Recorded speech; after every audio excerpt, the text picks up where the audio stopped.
Hello friends, मैं विनोद कुमार एक बार फिर से आप सभी का अपने यूट्यूब चैनल इकॉन इंग्लिश पर स्वागत करता हूं। आज हम एक और जो महत्वपूर्ण टॉपिक है इकोनॉमिक्स का यानी कि अर्थशास्त्र का, उसको डिस्कस करेंगे यहाँ पर, जो कि बहुत ज़्यादा और कई बार एग्जाम्स में आता है। स्पेशली जो 12th के बोर्ड एग्जाम होते हैं उसमें तो ये काफ़ी मोस्ट क्वेश्चन रहता है। तो 12th के एग्जाम के हिसाब से एक क्वेश्चन काफ़ी, या ये जो टॉपिक है वो काफ़ी मोस्ट रहेगा। तो आप लोग कृपया करके थोड़ा अच्छे से इसको थोड़ा सा समझें और मैं आपको समझाने का प्रयास करूंगा। तो चलिए शुरू करते हैं। आज का जो हमारा टॉपिक है वो है आर्थिक समस्या, जिसको हम इंग्लिश में इकोनॉमिक प्रॉब्लम कहते हैं। ये बेसिकली अर्थशास्त्र का बहुत ही ज़्यादा मोस्ट इंपॉर्टेंट टॉपिक है।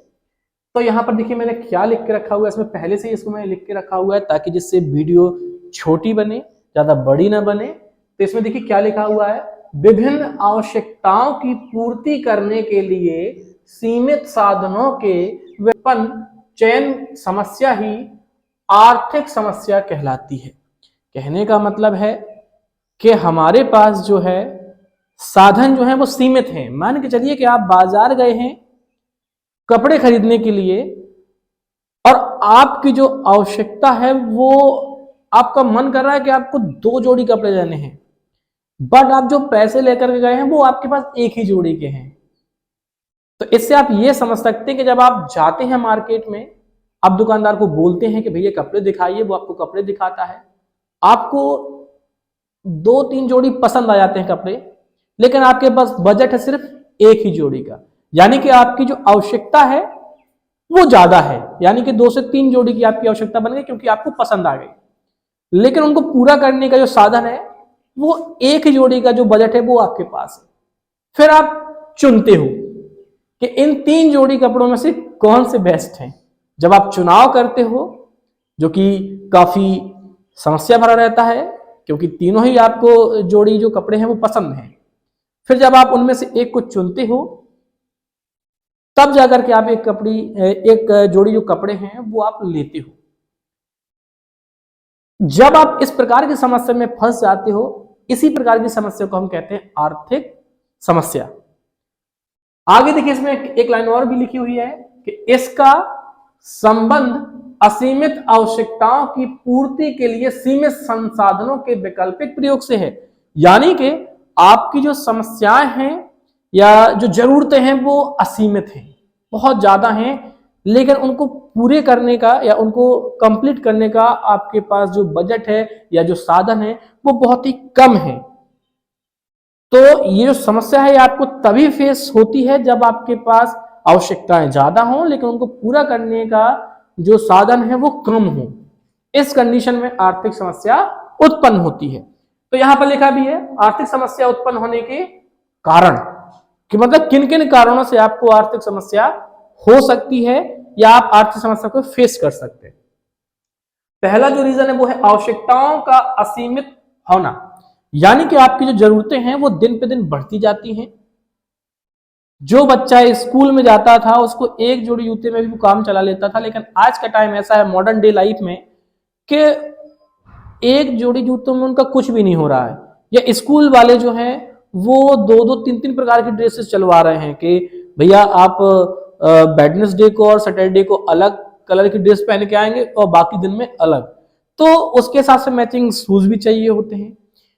तो जो आवश्यकताएं हैं वो दिन दिन बढ़ती जा रही हैं मनुष्य की, बट उनको पूरा करने के लिए जो बजट होना चाहिए या जो साधन होने चाहिए वो इंक्रीज नहीं हो रहे हैं, वो नहीं बढ़ रहे हैं।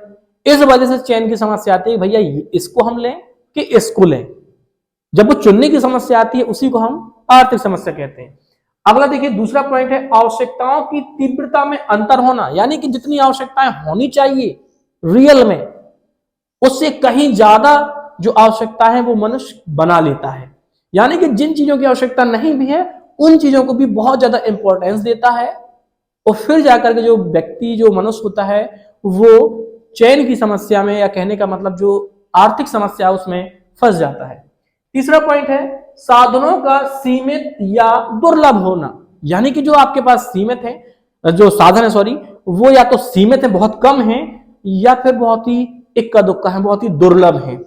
लेकिन आवश्यकताएं आपकी बहुत ज्यादा बढ़ती जा रही हैं।